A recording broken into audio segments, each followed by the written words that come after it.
Perezida Paul Kagame yageze i Gaborone muri Botswana mu ruzinduko rw'iminsi ibiri agiye kugira muri iki gihugu cyo muri Afurika y'Amajyepfo. Perezida Kagame ubwo yageraga muri Botswana kuri uyu wa kane tariki 6 Gicurasi 2026 yakiriwe na mugenzi wa Botswana Duma Boko ku kibuga mpuzamahanga cy'indege cyitiriwe Sassy Kama.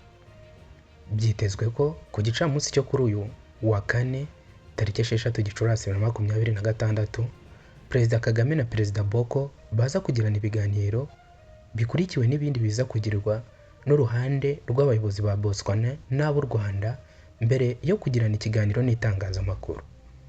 Biteganyijwe ko ibi bihugu byombi biza gushyira umukono ku masezerano y'imikoranire mu nzego zitandukanye zirimo gukuraniraho imisoro icibwa ubugira kabiri ku bicuruzwa biva muri ibi bihugu. Byitezwe kandi ko hashyirwaho umukono ku masezerano yo gukuraniraho viza ijyana n'ubwikorezi bwo mu kirere, mu bukungu, ubucuruzi n'ishoramari. Biteganyijwe kandi ko urwego rw'u Rwanda rw'iterambere RDB ruza kugirana amasezerano n'urwa Botswana mu gihe ku mugoroba wo kuri uyu wa kane tariki 6 Gicurasi 2026 Perezida Kagame yakirirwa ku meza na mugenzi we Duma Boko. Ku wa gatanu tariki 7 Gicurasi 2026 Perezida Kagame azatembereza ikigo cyo Botswana gicuruza diyama kiri mu murwa mukuru Gaborone. Mbere y'uko uruzinduko rw'abayobozi bakuru ku ruhande rwa Botswana n'urw'u Rwanda ruba bahuriye mu biganiro ku ishoramari n'ubucuruzi. Ibi biganiro byahuje impande zombi byatangiye kuwa tariki 5 Gicurasi bikomeza no kuri uyu wa kane tariki 6 Gicurasi 2026. Ku ruhande rw'u Rwanda byitabiriwe n'abarimo Minisitiri w'Ububanyi n'Amahanga Ambasaderi Olivier Nduhungirehe, umuyobozi mukuru wungirije w'urwego rw'igihugu rw'iterambere RDB Julian Kamuganza, abari muri guverinoma ndetse n'abahagarariye abikorera. Ibiganiro byabaye ni ibya kabiri bya komisiyo y'ubutwererane ihuriweho n'ibihugu byombi. Byari bigamije kwiga bwa nyuma ku masezerano mashya y'ubufatanye agamije kongera imbaraga ku mikoranire y'ibihugu byombi no kuyahagura. U Rwanda na Botswana bifitanye umubano uhamye. Bifatanya mu bucuruzi bw'amabuye y'agaciro, mu bya gisirikare, diplomasi, ubufatanye mu by'umutekano, ubuhinzi ndetse n'ishoramari ry'ahandi hatandukanye.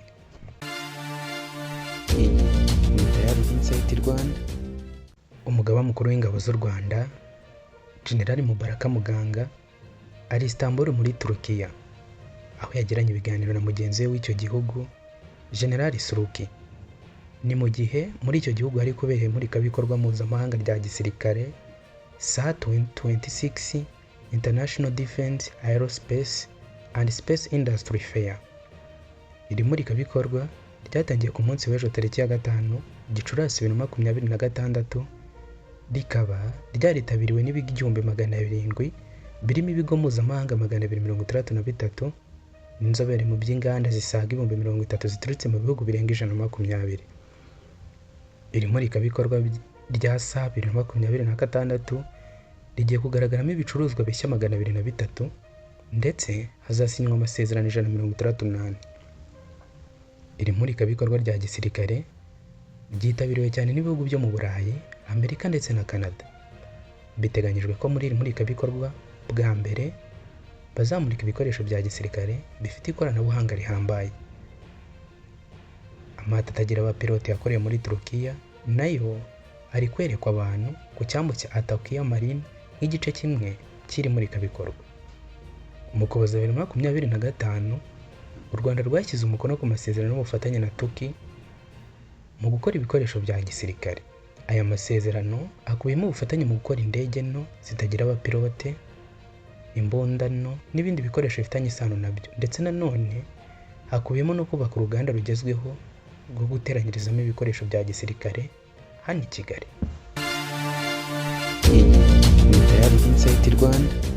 Leta ya Repubulika Iharanira Demokarasi ya Kongo LDC ibinyujije mu ishyaka riri ku butegetsi UDPS yasabye ubuyobozi bwa Leta Zunze Ubumwe za Amerika gufatira icyemezo gikomeye uwahoze ayobora iki gihugu Joseph Kabila cyo kumushyiraho impapuro mpuzamahanga zo kumuta muri yombi. Aya makuru yemejwe n'umunyamabanga mukuru wa UDPS Augustin Kabuya mu gikorwa cyabereye i Kinshasa kuri uyu wa mbere tariki 4 Gicurasi 2026. Cyari kigamije gushyigikira ibihano biherutse gufatirwa Kabila n'Amerika. Kabuya yavuze ko ubu busabe bwatanzwe binyuze mu rwandiko UDPS yashyikirije ambasade ya Leta Zunze Ubumwe za Amerika i Kinshasa busaba ko Donald Trump yifashisha ububasha bwe mu gutanga impapuro mpuzamahanga zo guta muri yombi Kabila. Yagize ati mu myigaragambyo twateguye ntitwashyigikiye gusa ibihano byafatiwe Kabila, ahubwo twanasabye ubuyobozi bwa Amerika by'umwihariko Perezida Trump gusuzuma uburyo hashyirwaho impapuro mpuzamahanga zo kumuta muri yombi.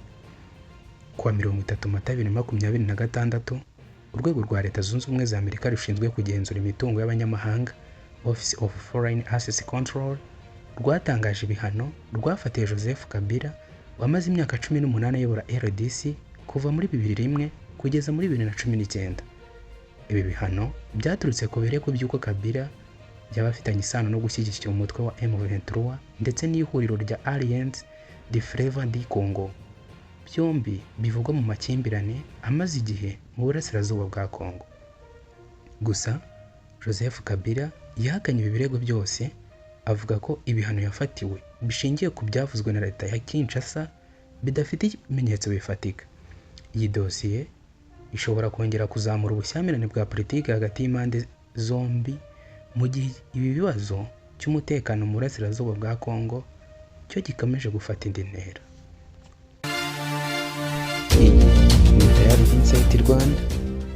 Perezida wa Leta Zunze Ubumwe za Amerika Donald Trump yatangaje ko igihugu cye cyahagaritse by'igihe gito ibikorwa byo guherekeza amato mu rwego rwo kuyanyuza mu nzira ya Hormuz ku mbaraga. Ibi bikorwa bari barabyise byo kwishyura ukizana mu nzira ya Hormuz nyuma y'uko Iran ifunze iyo nzira y'ingenzi mu bucuruzi mpuzamahanga. Amerika kandi yavuze ko ibikorwa bya gisirikare Operation Epic Fire bari bafitanye na Israel mu kurasa kuri Iran byarangiye kuko byageze ku ntego zabyo. Trump yatangaje ibi mu butumwa yanyujije ku mbuga nkoranyambaga ku rubuga rwa Truth Social. Uyu mutegetsi yavuze ko bigendeye ku busabe bwa Pakistan ndetse n'ibindi bihugu, intsinzi ya gisirikare bakuye mu ntambara ya Iran ari ukongera intambwe ishimishije bari kugeraho n'intumwa za Iran mu kugera ku masezerano ya nyuma.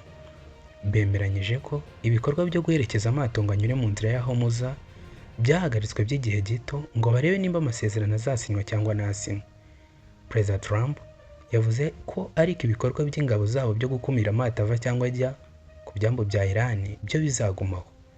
Ku rundi ruhande, umunyamabanga wa Leta Zunze Ubumwe za Amerika ushinzwe ububanyi n'amahanga Marco Rubio yavuze ko ibikorwa bihuriweho by'ingabo za Amerika na Israel byo kurasa kuri Iran byarangiye kuko byageze ku ntego zabyo. Yasobanuye ko ubu Perezida Trump icyo ashaka ari amasezerano na Iran kandi ko na Iran ari ishaka. Ukwezi n'igice kurashize Amerika na Israel batangije ibitero bihuriweho byo gusenya Iran. Ibi byahitanye abayobozi benshi muri Iran barimo n'uwari umuyobozi w'ikirenga. Iran mu gusubiza irasa ibihugu byinshi by'inshuti za Amerika na Israel nyuma inafunga inzira ya Hormuz inyuzwamo peteroli nyinshi ku isi. Ibyashyize ubukungu bw'isi mu kaga gakomeye.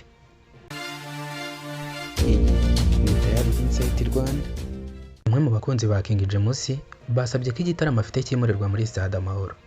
Nyuma y'uko amatike y'igitaramo cya King James bitegura kwizihiza imyaka 20 amaze mu muziki ashize burundu ku isoko mu minsi 3 gusa yari amaze agurishwa, abafana be batabashije kugura amatike bakomeje kurira yo kuharika. Bamwe mu bafana ba King James batabashije kugura amatike bigabye ku mbuga nkoranyambaga bagaragaza ko bakwiriye kugirwa igikorwa nabo bakarebwaho kuko bifuza gutaramana n'uyu muhanzi. Bamwe bari gusaba ko King James yabemerera bagategura umunsi wa kabiri w'igitaramo cye muri Big Arena, cyane ko hari benshi batabashije kugura amatike bakishimira guhabwa andi mahirwe. Abavuga ibi babishingira ku kuba iki gitaramo cya King James kiri ku ya mbere Kanama 2026 akazaba ari ku wa gatandatu, bivuze ko ashyizeho igitaramo cya kabiri cyaba ku cyumweru tariki 2 Kanama 2026. Uretse aba hari abari gusaba ko iki gitaramo cyakimurwa kikajyanwa muri Stade Amahoro kuko ari ijyamo abantu benshi ku buryo abakunzi bose b'uyu muhanzi babona aho bataramira bisanzuye. Uretse aba Hari n'abari kuvuga ko niba ibyo byose byanze hategurwa uburyo bwizewe bwiza iki gitaramo cyazafatwa amashusho kiri kuba live, abantu bakishyura kugikurikirana byibuza ntibabure byose. Mu kiganiro n'Igihe, Bruce Ntore uri gufasha King James gutegura iki gitaramo yavuze ko nabo batunguwe bikomeye n'uburyo amatike yaguzwemo agahita ashira ku isoko. Yavuze ko bagiye kwicara bakareba icyo gukora bakabona gufata umwanzuro. Icyakora ahamya ko nabo bafite abantu benshi bakomeje kugaragaza ko amatike yabashiriyeho. Yagize ati nibyo natwe hari abantu benshi bari kutubwira ko bahuye n'ikibazo cy'uko amatike yabashiriyeho. Tugiye kwicara turebe icyo gukora, ariko aka kanya byangora kukubwira ngo ni iki cyangwa kino. Amatike y'igitaramo cya King James yashize nyuma y'iminsi 3 gusa ashyizwe ku isoko. Igitaramo cy'uyu muhanzi kizaba ku ya mbere Kanama 2026. Iyi ni Tayari Insight Rwanda.